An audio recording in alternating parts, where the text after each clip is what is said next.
सभी भाइयों को, बहनों को, बुजुर्गों को, माताओं को प्यार भरी राम राम, सत श्री अकाल। हमारा जो चैनल है, हमारा ट्रांसपोर्ट लाइन न्यूज़ के नाम से हमारा यूट्यूब चैनल है, जिसमें हम ज़्यादातर ट्रांसपोर्ट से जुड़ी खबरें देते हैं। और आज हम एक विशेष व्यक्ति जिसने पूरी दुनिया को रुला दिया और कुछ ही समय में अपना इतना नाम कमाया कि हर कोई व्यक्ति उनका फ़ैन हुआ, चाहे वो 4 साल के बच्चे से लेकर 80 साल के बुजुर्ग तक, हर कोई व्यक्ति उनका फ़ैन था। दोस्तों, आज हम बात कर रहे हैं पंजाब के मशहूर गायक सिद्धू मूसेवाला, जिनका पूरा नाम शुभदीप सिद्धू था। वो अचानक इस दुनिया को अलविदा कह गए। ऐसे क्या कारण रहे उनके साथ और किन कारणों से उनको दुनिया को अलविदा कहना पड़ा। 29 मई 2022 को दोस्तों अचानक सभी सोशल मीडिया पर, सभी न्यूज़ चैनलों पर खबर छा रही थी कि पंजाबी गायक सिद्धू मूसेवाला के ऊपर गोलियां चलाई गई। और कुछ ही समय के बाद, 15-20 मिनट के बाद, फिर खबर चली कि उनकी गोलियां लगने से मृत्यु हो गई। ऐसे क्या कारण रहे दोस्तों कि जो उनको इस दुनिया को मात्र 29 वर्ष की आयु में दुनिया को अलविदा कहना पड़ गया। ऐसी क्या दुश्मनी रही, ऐसे क्या कारण रहे जो उन्होंने इस घटना का सामना करना पड़ा। चलिए आज हम बात करते हैं कि उन्होंने किस प्रकार इतने कम समय में इतनी बड़ी बुलंदियों को छुआ। दोस्तों, सिद्धू मूसेवाला, जिनका जन्म 11 जून 1993 में गांव मूसा, जिला मानसा, पंजाब में हुआ। उनके पिता बलकौर सिंह सिद्धू और माता चरणजीत कौर, जो कि एक साधारण से परिवार से बिलोंग करते हैं। उनके पिता खेतीबाड़ी का काम करते हैं और आर्मी में होने की वजह से उनके पिताजी के साथ भी कुछ घटना घटी, जो कि वहाँ से भी उनको नौकरी छोड़कर, आर्मी को छोड़कर वापस अपने गांव आना पड़ा। उनके पिताजी के भी शब्द हैं कि किस प्रकार उन्होंने अपना जीवन यापित किया। इस बच्चे को लेकर उनको बहुत ही उत्साहित थे। उन्होंने इसको पढ़ाना, लिखाना और एक अच्छे मुकाम पर ले जाने की पूरी कोशिश की। उनका पूरा सहयोग रहा। दोस्तों, उनका जन्म होने के बाद उनकी जो पढ़ाई काल है, पढ़ने का समय रहा है, वो नज़दीकी स्कूल में रहा, जहाँ तक उन्होंने 12वीं कक्षा तक पढ़ाई की, जिला मानसा में ही। और 12वीं कक्षा तक चलते चलते उनके पिताजी का कहना है कि वो 12 किलोमीटर साइकिल पर जाते थे और 12 किलोमीटर साइकिल पर आते थे। तब इन्होंने 12वीं पास की। गाने का शौक़ इनको बचपन से ही था। स्कूल में किसी भी सालाना कार्यक्रम में या गाना बजाना करते थे, इनका शौक़ थे और ये खुद गाने भी लिखते थे। 12वीं पास करने के दौरान ये इंजीनियरिंग की डिग्री के लिए लुधियाना चले गए, जहाँ पर इन्होंने इंजीनियरिंग की डिग्री हासिल की। और उसके कुछ ही समय के बाद वो यहाँ से विदेश आइलेट्स की और कनाडा चले गए। उन्होंने एक गाना लिखा लाइसेंस नाम से, जो कि मशहूर गायक निंजा को दिया। वो गाना बहुत ही हिट हुआ। तो जब वो कनाडा में थे तो उनके साथ के दोस्त वहाँ पे कुछ और मिले। उन्होंने इनको सुझाव दिया कि आप खुद ही इतने अच्छे राइटर हो, गाने लिखते हो, आप खुद ही क्यों नहीं गाते, जबकि आपको इसका तजुर्बा भी है। इन्होंने स्कूलों में भी गाना बजाना किया, जिसकी वजह से इनको एक्सपीरियंस भी था। तो इन्होंने उनके अपने दोस्तों की बात पकड़ी और कनाडा में जॉब करते करते, काम करते करते इन्होंने फ्री टाइम में अपना गाना रिलीज़ किया, जी वैगन, जो सुपर डुपर हिट रहा। तो दोस्तों वो गाना इतना हिट रहा और एक के बाद एक के बाद एक आते गए गाने और सब गाने उनके हिट होते। जब वो अपने गांव आए वापस कुछ समय के बाद, 1-2 सालों के बाद, तो हर कोई व्यक्ति उनका फ़ैन था। उनका एक उद्देश्य था कि वो चाहते थे कि दुनिया काम के लिए अपने गांव को छोड़कर शहरों में जाती है, विदेशों में जाती है। वो चाहते थे कि हर व्यक्ति अपने गांव से ही इतनी हिम्मत और जज्बा रखे कि अपने गांव में रहते ही सब कुछ हासिल कर सके। वो चाहते थे, सिद्धू मूसेवाला जी, कि जिस प्रकार उन्हें स्ट्रगल करना पड़ा, बहुत परेशानियों का सामना करना पड़ा, वैसा किसी और व्यक्ति को ना करना पड़े। वो ज़िला मानसा को बुलंदियों पर ले जाना चाहते थे। वो चाहते थे कि ज़िला मानसा इस प्रकार हो कि उसका दुनिया में नाम हो। वैसे तो उन्होंने मुस्से वाला गांव, जो मुस्सा गांव है, उस गांव का पूरी दुनिया में नाम कर दिया।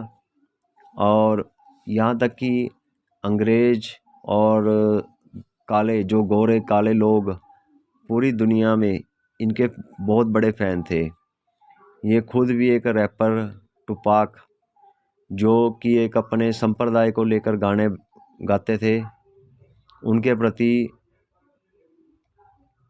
बहुत ध्यान देते थे, क्योंकि किस प्रकार उन्होंने एक पिछड़े वर्ग को अपने गाने के ज़रिए ऊपर लेकर गए। इसी प्रकार सिद्धू मूसेवालों ने भी यही चाहा कि जो लोग अपने धर्म से भटके हुए हैं या अपने दिखावे की दुनिया में लगे हुए, कि सभी कुछ, वो व्यक्ति, एक इंसान अगर चाहे तो अपने गांव से सब कुछ कर सकता था। उनका एक शौक़ था कि वो उनके गांव मूसा में एक कबड्डी स्टेडियम बने और जो भी वहाँ के व्यक्ति परेशानी में है उनका साथ दिया जाए, उनका पढ़ाई का ज़रिया अच्छा हो। इस प्रकार उनका काफ़ी नाम हुआ, फेम हुआ। उनके हर गाने में हर तरह से सच्चाई थी, किस प्रकार वो दुनिया में चल रहे हैं, किन किन परिस्थितियों का उनको सामना करना पड़ा, अच्छी का बुरी का। वही शब्द वो गानों के ज़रिए दुनिया तक पहुंचाते थे कि किस किस परिस्थितियों से, किन किन परिस्थितियों में किस किस प्रकार किस किस व्यक्ति ने उनको प्यार दिया, ठेस पहुंचाई। मात्र उन्होंने 4 साल की आयु में, 4 वर्ष के समय में उन्होंने एक वो मुकाम हासिल किया जो कि पूरी उम्र लग जाती है इंसान की वहाँ तक पहुँचते पहुँचते। हर कोई व्यक्ति जब उनका फ़ैन था। यहाँ की उन्होंने पंजाबी इंडस्ट्री में भी कुछ ऐसे गायक थे, गीतकार थे, जिनको उन्होंने अपने गानों में मौका दिया और वो भी काफ़ी फेमस हुए। वो हर किसी का सहयोग करते थे और वो खुद भी एक नरम दिल के इंसान थे।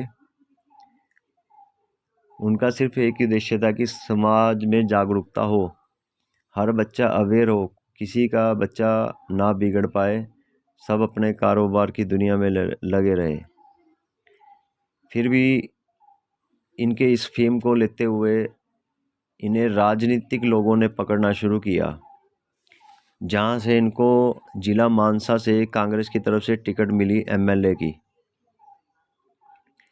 पर उन्हें वहाँ हार का सामना करना पड़ा। फिर भी उन्होंने गाने के ज़रिए भी बताया कि मेरी तो ज़िंदगी की शुरुआत थी, कोई ऐसी बात नहीं है, इस बार नहीं तो हम अगली बार ज़रूर जीतेंगे। और अभी कुछ ही समय में उनकी शादी भी होने वाली थी। तो इस प्रकार उन्होंने बुलंदियों का छुआ और काफ़ी दुनिया को भी अच्छा साथ दिया, गरीब लोगों का भी अच्छा साथ दिया, पर फिर भी उन्हें इस घटना का सामना करना पड़ा। वो अपने माता पिता से बेहद प्यार करते थे। वो चाहते थे कि जब तक वो रहें अपने माता पिता के साथ रहें, और माता पिता के आशीर्वाद से ही वो वहाँ तक पहुँचे हैं। उन्होंने कई गानों में भी बोला कि उन्हें अपने पिताजी जैसा कोई मित्र नहीं मिला, दोस्त नहीं मिला। पूरी दुनिया घूमे कि ऐसा कोई मित्र नहीं मिला जिन्होंने उनका साथ दिया हो। सिर्फ उनके पिताजी वो मित्र थे। और उन्होंने जो घर बनाया है पूरा 1 एकड़ में, बहुत बड़ी हवेली बनाई, जो कि दूर दूर से दुनिया देखने जाती थी। उनका कोई भी फैन उनको मिलने चले जाता तो वो कभी चाय पानी के बिना नहीं भेजते थे और सेल्फी करवा के भेजते थे। ऐसा आज तक कभी नहीं हुआ कि जो एक महान हस्ती हो और वो आम साधारण दुनिया से मिली। इनके अंदर वो जज्बा था कि वो हर इंसान को प्यार से मिलते थे और प्यार से ही उनके साथ ट्रीट करते थे, व्यवहार करते थे। और इसी प्यार के कारण उनको इस दुनिया को भी अलविदा कहना पड़ा, क्योंकि सुनने में आया है जिन लोगों ने उनको शूट किया, मारा, वो सिर्फ एक छोटी सी बात का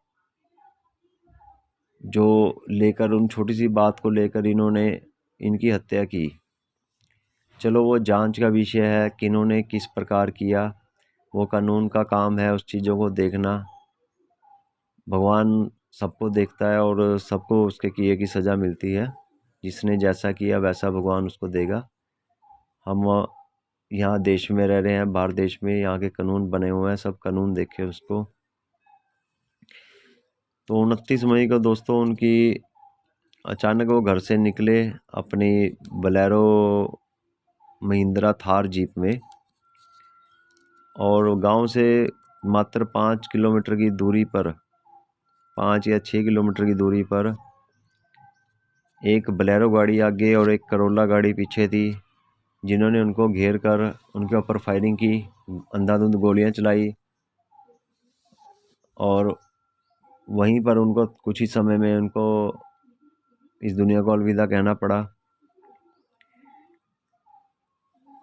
सिर्फ वही इनका कारण बना जो ये हर इंसान को बड़े प्यार से मिलते थे।